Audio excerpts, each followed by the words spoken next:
Canada is a country in North America.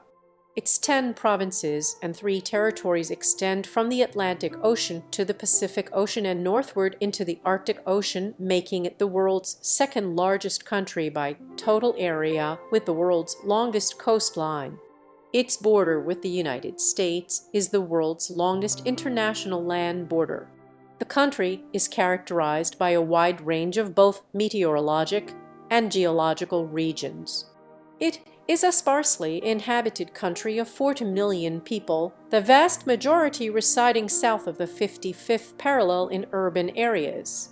Canada's capital is Ottawa, and its 3 largest metropolitan areas are Toronto, Montreal, and Vancouver. Indigenous peoples have continuously inhabited what is now Canada for thousands of years. Beginning in the 16th century, British and French expeditions explored and later settled along the Atlantic coast. As a consequence of various armed conflicts, France ceded nearly all of its colonies in North America in 1763. In 1867, with the union of 3 British North American colonies through Confederation, Canada was formed as a federal dominion of 4 provinces. This began an accretion of provinces and territories and a process of increasing autonomy from the United Kingdom, highlighted by the Statute of Westminster 1931 and culminating in the Canada Act 1982, which severed the vestiges of legal dependence on the Parliament of the United Kingdom. Canada is a parliamentary democracy and a constitutional monarchy in the Westminster tradition. The country's head of government is the Prime Minister, who holds office by virtue of their ability to command the confidence of the elected House of Commons and is called upon by the Governor-General representing the monarch of Canada, the ceremonial head of state. The country is a Commonwealth realm and is officially bilingual in the federal jurisdiction. It is very highly ranked in international measurements of government transparency, quality of life, economic competitiveness, innovation, education, and gender equality. It is one of the world's most ethnically diverse and multicultural nations, the product of large-scale immigration. Canada's long and complex relationship with the United States has had a significant impact on its history, economy, and culture. A developed country, Canada has a high nominal per capita income globally, and its advanced economy ranks among the largest in the world, relying chiefly upon its abundant natural resources and well-developed international trade networks. It is recognized as a middle power for its role in international affairs, with a tendency to pursue multilateral and international solutions. Canada's peacekeeping role during the 20th century has had a significant influence on its global image. Canada is part of multiple international organizations and forums. Etymology. While a variety of theories have been postulated for the etymological origins of Canada, the name is now accepted as coming from the St. Lawrence Iroquoian word meaning village or settlement. In 1535, Indigenous inhabitants of the present-day Quebec City region used the word to direct French explorer Jacques Cartier to the village of Stadacona. Cartier later used the word Canada to refer not only to that particular village but to the entire area subject to Donnacona. By 1545, European books and maps had begun referring to this small region along the St. Lawrence River as Canada.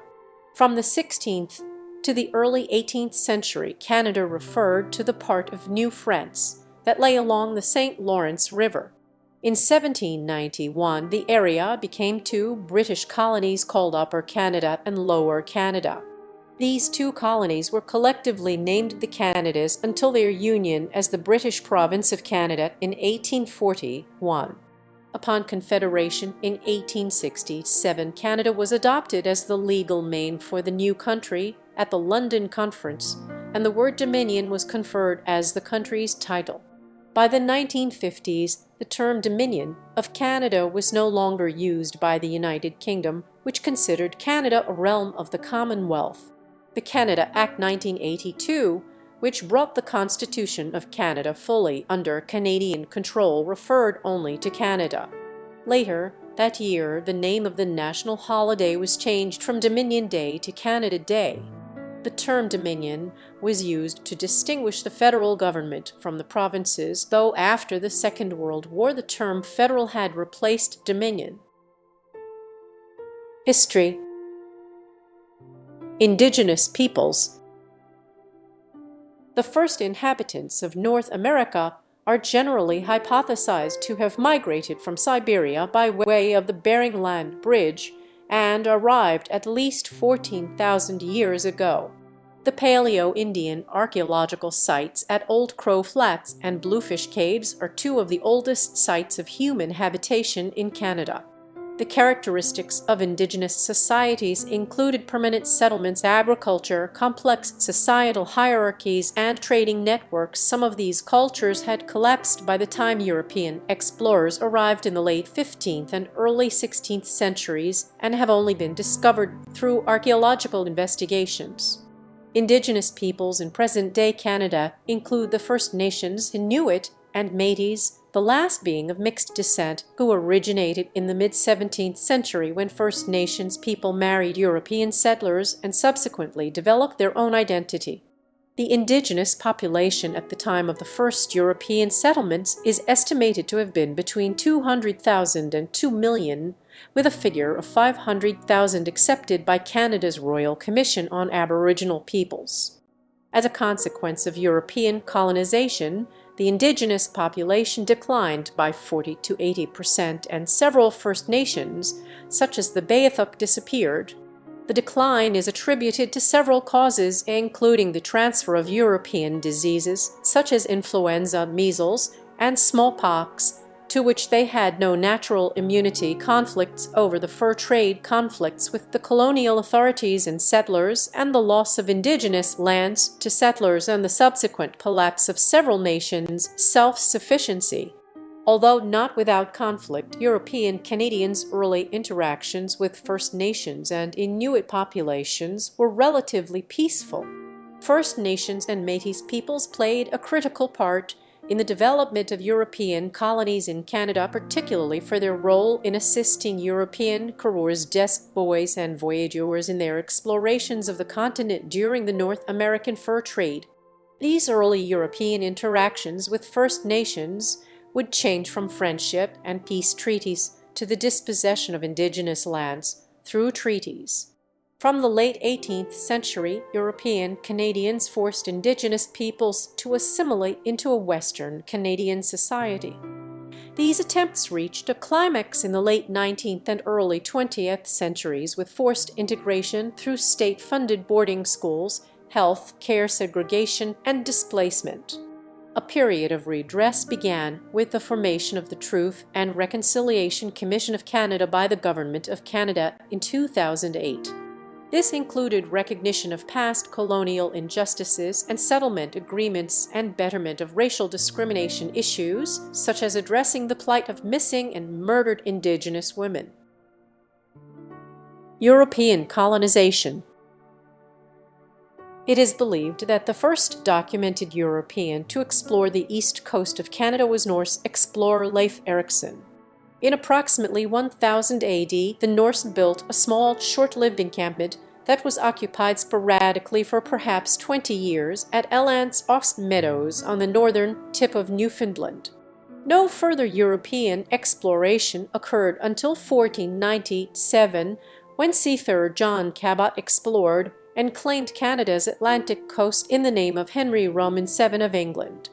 In 1534, French explorer Jacques Cartier explored the Gulf of St. Lawrence where, on July 24, he planted a 10M cross bearing the words "Long live the King of France" and took possession of the territory in New France in the name of King Francis I. The early 16th century saw European mariners with navigational techniques pioneered by the Basque and Portuguese establish seasonal whaling and fishing outposts along the Atlantic coast. In general, early settlements during the Age of Discovery appear to have been short-lived due to a combination of the harsh climate, problems with navigating trade routes, and competing outputs in Scandinavia. In 1583, Sir Humphrey Gilbert, by the royal prerogative of Queen Elizabeth I, founded St. John's, Newfoundland, as the first North American English seasonal camp. In 1600, the French established their first seasonal trading post at Tadoussac along the St. Lawrence. French explorer Samuel de Champlain arrived in 1603 and established the first permanent year-round European settlements at Port Royal and Quebec City. Among the colonists of New France, Canadians extensively settled the St. Lawrence River Valley and Acadians settled the present-day Maritimes, while fur traders and Catholic missionaries explored the Great Lakes, Hudson Bay, and the Mississippi watershed to Louisiana. The Beaver Wars broke out in the mid-17th century over control of the North American fur trade. The English established additional settlements in Newfoundland in 1610, along with settlements in the 13 colonies to the south. A series of 4 wars erupted in colonial North America between 1689 and 1763. The later wars of the period constituted the North American theatre of the 7 Years' War. Mainland Nova Scotia came under British rule with the 1713 Treaty of Utrecht, and Canada and most of New France came under British rule in 1763 after the 7 Years' War. British North America. The Royal Proclamation of 1763 established First Nation treaty rights, created the province of Quebec out of New France, and annexed Cape Breton Island to Nova Scotia. St. John's Island became a separate colony in 1769. To avert conflict in Quebec, the British Parliament passed the Quebec Act 1774, expanding Quebec's territory to the Great Lakes and Ohio Valley. More importantly, the Quebec Act afforded Quebec special autonomy and rights of self-administration at a time when the 13 colonies were increasingly agitating against British rule. It re-established the French language, Catholic faith, and French civil law there, staving off the growth of an independence movement in contrast to the 13 colonies. The proclamation and the Quebec Act in turn angered many residents of the 13 colonies, further fueling anti-British sentiment in the years prior to the American Revolution. After the successful American War of Independence, the 1783 Treaty of Paris recognized the independence of the newly formed United States and set the terms of peace, ceding British North American territories south of the Great Lakes and east of the Mississippi River to the new country. The American War of Independence also caused a large out-migration of Loyalists, the settlers who had fought against American independence. Many moved to Canada, particularly Atlantic Canada, where their arrival changed the demographic distribution of the existing territories. New Brunswick was in turn split from Nova Scotia as part of a reorganization of Loyalist settlements in the Maritimes, which led to the incorporation of St. John, New Brunswick, as Canada's first city. To accommodate the influx of English-speaking Loyalists in central Canada, the Constitutional Act of 1791 divided the province of Canada into French-speaking Lower Canada and English-speaking Upper Canada, granting each its own elected legislative assembly. The Canadas were the main front in the War of 1812 between the United States and the United Kingdom. Peace came in 1815. No boundaries were changed. Immigration resumed at a higher level, with over 960,000 arrivals from Britain between 1815 and 1850. New arrivals included refugees escaping the Great Irish Famine as well as Gaelic-speaking Scots displaced by the Highland clearances. Infectious diseases killed between 25 and 33% of Europeans who immigrated to Canada before 1891. The desire for responsible government resulted in the abortive rebellions of 1837. The Durham Report subsequently recommended responsible government and the assimilation of French Canadians into English culture. The Act of Union 1840 merged the Canadas into a united province of Canada, and responsible government was established for all provinces of British North America east of Lake Superior by 1855. The signing of the Oregon Treaty by Britain and the United States in 1846 ended the Oregon boundary dispute, extending the border westward along the 49th parallel. This paved the way for British colonies on Vancouver Island and in British Columbia. The Anglo-Russian Treaty of St. Petersburg established the border along the Pacific coast, but even after the U.S.-Alaska Purchase of 1860, 7 disputes continued about the exact demarcation of the Alaska-Yukon and Alaska-BC border. Confederation and expansion. Following 3 constitutional conferences, the British North America Act 1867 officially proclaimed Canadian Confederation on July 11, 1867, initially with 4 provinces: Ontario, Quebec, Nova Scotia, and New Brunswick. Canada assumed control of Rupert's Land and the Northwestern Territory to form the Northwest Territories, where the Métis' grievances ignited the Red River Rebellion and the creation of the province of Manitoba in July 1870. British Columbia and Vancouver Island joined the Confederation in 1871 on the promise of a transcontinental railway extending to Victoria in the province within 10 years, while Prince Edward Island joined in 1873. In 1898, during the Klondike Gold Rush in the Northwest Territories, Parliament created the Yukon Territory. Alberta and Saskatchewan became provinces in 1905. Between 1871 and 1896, almost 1/4 of the Canadian population emigrated south to the U.S. To open the West and encourage European immigration, the Government of Canada sponsored the construction of 3 transcontinental railways, passed the Dominion Lands Act to regulate settlement, and established the Northwest Mounted Police to assert authority over the territory. This period of westward expansion and nation-building resulted in the displacement of many Indigenous peoples of the Canadian prairies to Indian reserves, clearing the way for ethnic European bloc settlements. This caused the collapse of the plains bison in Western Canada and the introduction of European cattle farms and wheat fields dominating the land. The Indigenous peoples saw widespread famine and disease due to the loss of the bison and their traditional hunting lands. The federal government did provide emergency relief on condition of the Indigenous peoples moving to the reserves. During this time, Canada introduced the Indian Act, extending its control over the First Nations to education, government, and legal rights. Early 20th century.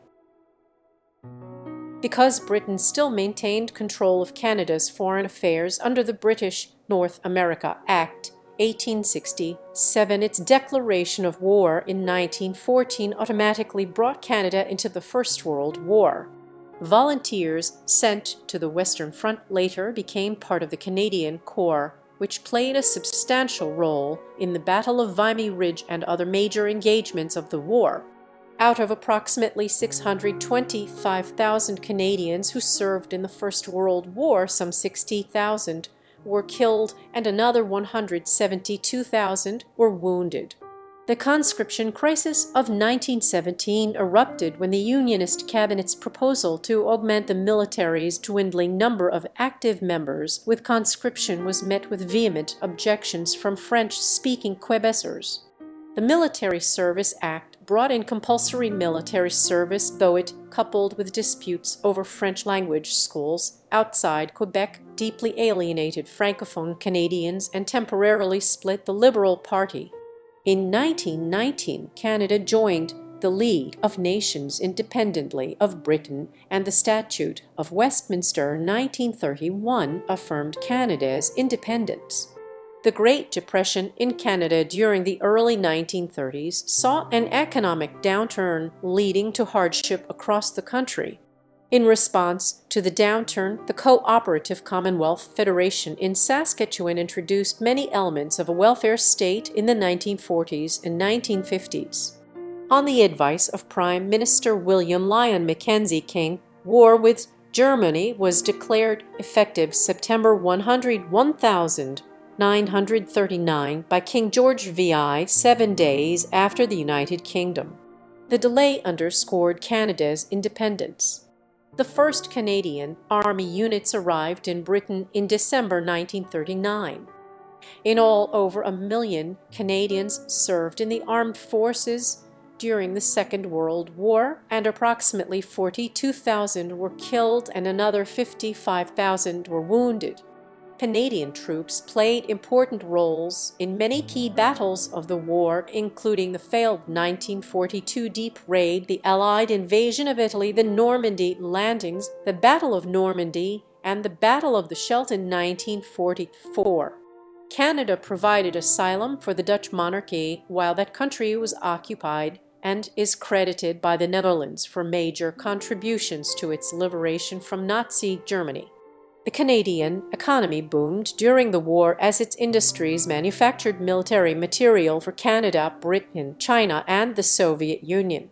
Despite another conscription crisis in Quebec in 1944, Canada finished the war with a large army and strong economy.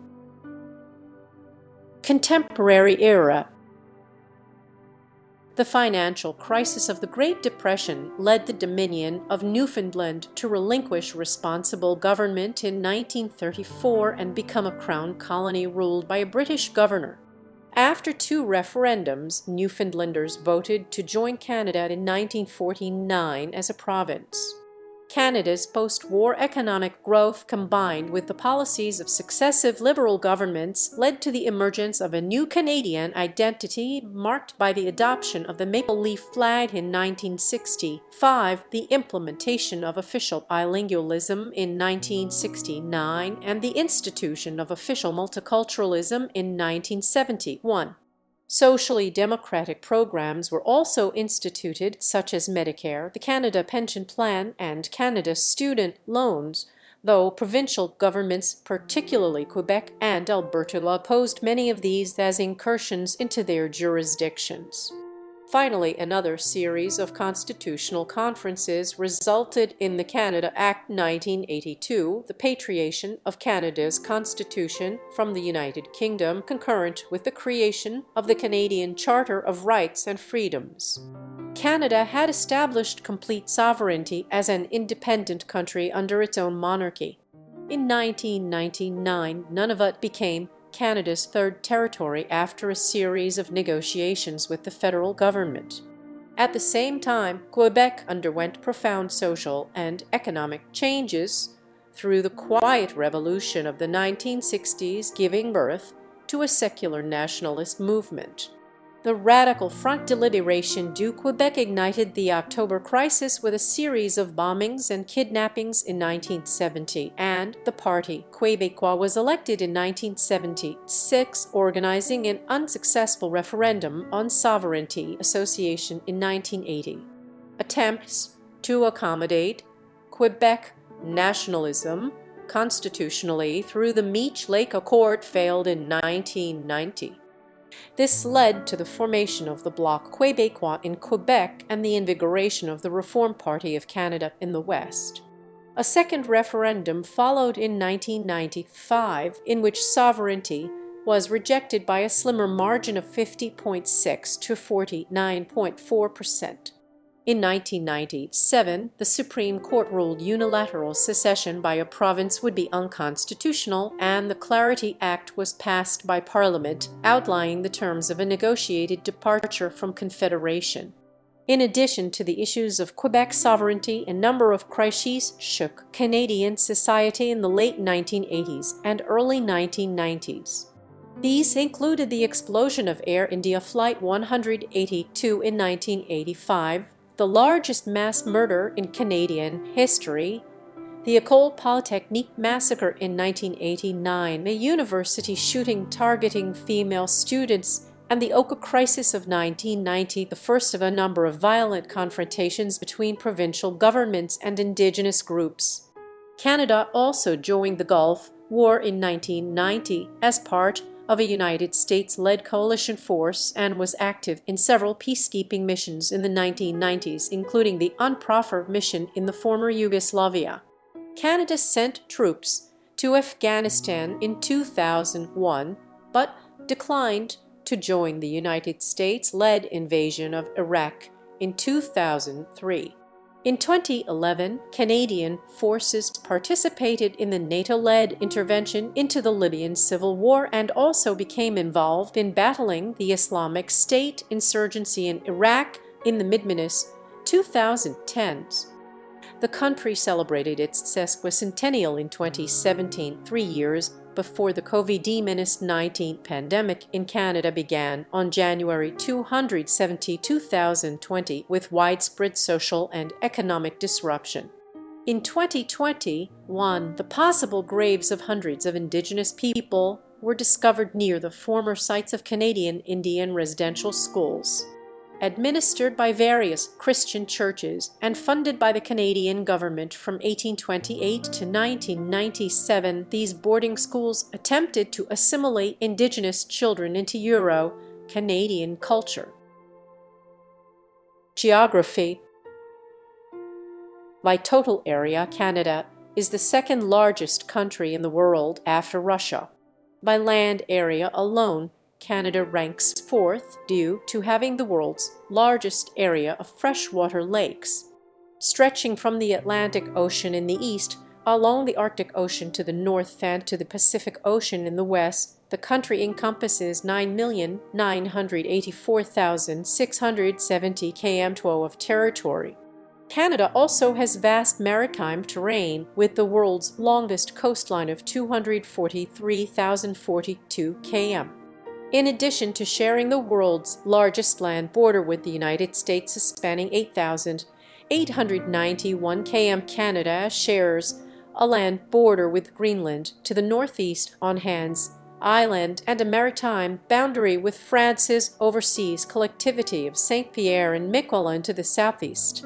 Canada is also home to the world's northernmost settlement, Canadian Forces Station Alert, on the northern tip of Ellesmere Island, latitude 82.5 degrees N, which lies 817 km from the North Pole. Canada can be divided into 7 physiographic regions: the Canadian Shield, the Interior Plains, the Great Lakes St. Lawrence Lowlands, the Appalachian Region, the Western Cordillera, Hudson Bay Lowlands, and the Arctic Archipelago. Boreal forests prevail throughout the country. Ice is prominent in northern Arctic regions and through the Rocky Mountains, and the relatively flat Canadian prairies in the southwest facilitate productive agriculture. The Great Lakes feed the St. Lawrence River, where the lowlands host much of Canada's economic output. Canada has over 2 million lakes, 563 of which are larger than 100 km², containing much of the world's fresh water. There are also freshwater glaciers in the Canadian Rockies, the Coast Mountains, and the Arctic Cordillera. Canada is geologically active, having many earthquakes and potentially active volcanoes, notably Mount Meager, massive Mount Garibaldi, Mount Cayley, and the Mount Edziza volcanic complex. Climate. Average winter and summer high temperatures across Canada vary from region to region. Winters can be harsh in many parts of the country, particularly in the interior and prairie provinces, which experience a continental climate where daily average temperatures are near but can drop below -40 degrees C with severe wind chills. In non-coastal regions, snow can cover the ground for almost 6 months of the year, while in parts of the north snow can persist year-round. Coastal British Columbia has a temperate climate with a mild and rainy winter. On the east and west coasts, average high temperatures are generally in the low 20s degrees C, while between the coasts the average summer high temperature ranges from 25 to, with temperatures in some interior locations occasionally exceeding 40 degrees C. Much of northern Canada is covered by ice and permafrost. The future of the permafrost is uncertain because the Arctic has been warming at 3 times the global average as a result of climate change in Canada. Canada's annual average temperature over land has risen by 1.7 C change, with changes ranging from 1.1 to in various regions since 1948. The rate of warming has been higher across the north and in the prairies. In the southern regions of Canada, air pollution from both Canada and the United States caused by metal smelting, burning coal to power utilities, and vehicle emissions has resulted in acid rain, which has severely impacted waterways, forest growth, and agricultural productivity in Canada. Biodiversity. Canada is divided into 15 terrestrial and 5 marine ecozones. These ecozones encompass over 80,000 classified species of Canadian wildlife, with an equal number yet to be formally recognized or discovered. Although Canada has a low percentage of endemic species compared to other countries due to human activities, invasive species, and environmental issues, in the country there are currently more than 800 species at risk of being lost. About 65% of Canada's resident species are considered secure. Over half of Canada's landscape is intact and relatively free of human development. The boreal forest of Canada is considered to be the largest intact forest on Earth, with approximately undisturbed by roads, cities, or industry. Since the end of the last glacial period, Canada has consisted of 8 distinct forest regions, with 42% of its land area covered by forests. Approximately 12.1% of the nation's landmass and freshwater are conservation areas, including 11.4% designated as protected areas. Approximately 13.8% of its territorial waters are conserved, including 8.9% designated as protected areas.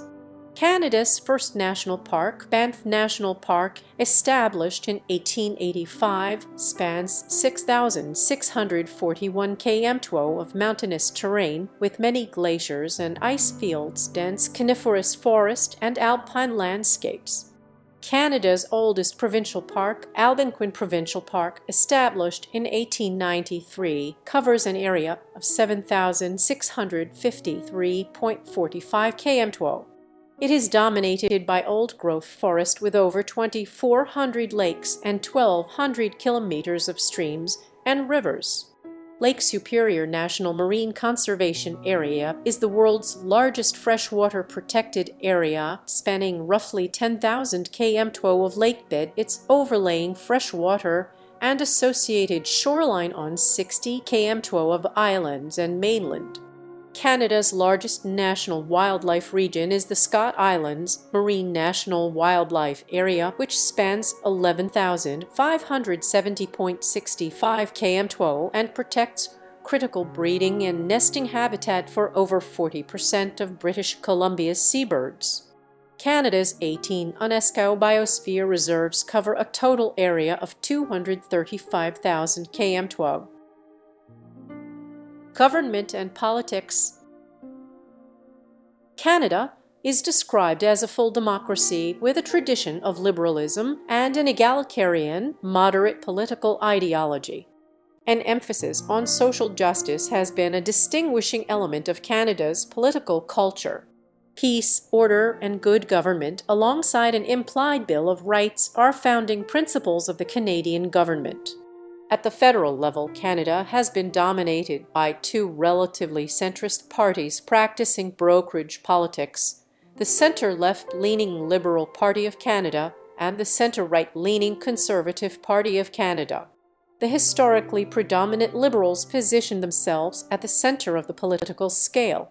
5 parties had representatives elected to the Parliament in the 2021 election: the Liberals, who formed a minority government, the Conservatives, who became the official opposition, the New Democratic Party, the Bloc Québécois, and the Green Party of Canada.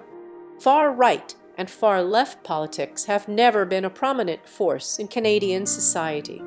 Canada has a parliamentary system within the context of a constitutional monarchy, the monarchy of Canada being the foundation of the executive, legislative, and judicial branches. The reigning monarch is also monarch of 14 other Commonwealth countries and each of Canada's 10 provinces. To carry out most of their federal royal duties in Canada, the monarch appoints a representative, the Governor-General, on the advice of the Prime Minister. The monarchy is the source of sovereignty and authority in Canada. However, while the Governor-General or monarch may exercise their power without ministerial advice in certain rare crisis situations, the use of the executive powers is otherwise always directed by the Cabinet, a committee of ministers of the Crown responsible to the elected House of Commons and chosen and headed by the Prime Minister, the head of government. To ensure the stability of government, the Governor-General will usually appoint as Prime Minister the individual who is the current leader of the political party that can obtain the confidence of a majority of members in the House of Commons. The Prime Minister's office is thus one of the most powerful institutions in government, initiating most legislation for parliamentary approval and selecting for appointment by the Crown besides the aforementioned the Governor-General, lieutenant governors, senators, federal court judges, and heads of Crown corporations and government agencies. The leader of the party with the second most seats usually becomes the leader of the official opposition and is part of an adversarial parliamentary system intended to keep the government in check. The Parliament of Canada passes all statute laws within the federal sphere. It comprises the monarch, the House of Commons, and the Senate. While Canada inherited the British concept of parliamentary supremacy, this was later, with the enactment of the Constitution Act 1982, all but completely superseded by the American notion of the supremacy of the law. Each of the 338 members of Parliament in the House of Commons is elected by simple plurality in an electoral district or riding. The Constitution Act 1982 requires that no more than 5 years pass between elections, although the Canada Elections Act limits this to 4 years with a fixed election date in October. General elections still must be called by the Governor-General and can be triggered by either the advice of the Prime Minister or a lost confidence vote in the House. The 105 members of the Senate, whose seats are portioned on a regional basis, serve until age 75. Canadian federalism divides government responsibilities between the federal government and the 10 provinces. Provincial legislatures are unicameral and operate in parliamentary fashion similar to the House of Commons. Canada's 3 territories also have legislatures, but these are not sovereign and have fewer constitutional responsibilities than the provinces. The territorial legislatures also differ structurally from their provincial counterparts. The Bank of Canada is the central bank of the country. The Minister of Finance and Minister of Innovation, Science and Industry use the Statistics Canada Agency for Financial Planning and Economic Policy Development. The Bank of Canada is the sole authority authorized to issue currency in the form of Canadian banknotes. The bank does not issue Canadian coins. They are issued by the Royal Canadian Mint. The Constitution of Canada is the supreme law of the country and consists of written text and unwritten conventions. The Constitution Act 1867 affirmed governance based on parliamentary precedent and divided powers between the federal and provincial governments. The Statute of Westminster 1931 granted full autonomy, and the Constitution Act 1982 ended all legislative ties to Britain, as well as adding a constitutional amending formula and the Canadian Charter of Rights and Freedoms. The Charter guarantees basic rights and freedoms that usually cannot be overridden by any government, though a notwithstanding clause allows Parliament and the provincial legislatures to override certain sections of the Charter for a period of 5 years. Canada's judiciary plays an important role in interpreting laws and has the power to strike down acts of Parliament that violate the Constitution. The Supreme Court of Canada is the highest court, final arbiter, and has been led since December 180, 2017 by Richard Wagner, the Chief Justice of Canada. The Governor-General appoints the court's 9 members on the advice of the Prime Minister and Minister of Justice. The federal cabinet also appoints justices to superior courts in the provincial and territorial jurisdictions. Common law prevails everywhere except in Quebec, where civil law predominates. Criminal law is solely a federal responsibility and is uniform throughout Canada. Law enforcement, including criminal courts, is officially a provincial responsibility conducted by provincial and municipal police forces. In most rural and some urban areas, policing responsibilities are contracted to the Federal Royal Canadian Mounted Police. Canadian Aboriginal law provides certain constitutionally recognized rights to land and traditional practices for Indigenous groups in Canada. Various treaties and case laws were established to mediate relations between Europeans and many Indigenous peoples. Most notably, a series of 11 treaties, known as the Numbered Treaties, were signed between the Indigenous peoples and the reigning monarch of Canada between 1871 and 1921. These treaties are agreements between the Canadian Crown and Council with the duty to consult and accommodate. The role of Aboriginal law and the rights they support were reaffirmed by Section 35 of the Constitution, Act 1982. These rights may include provision of services, such as healthcare through the Indian Health Transfer Policy and exemption from taxation. Foreign relations and military. Rayloft. Knowledge as new power.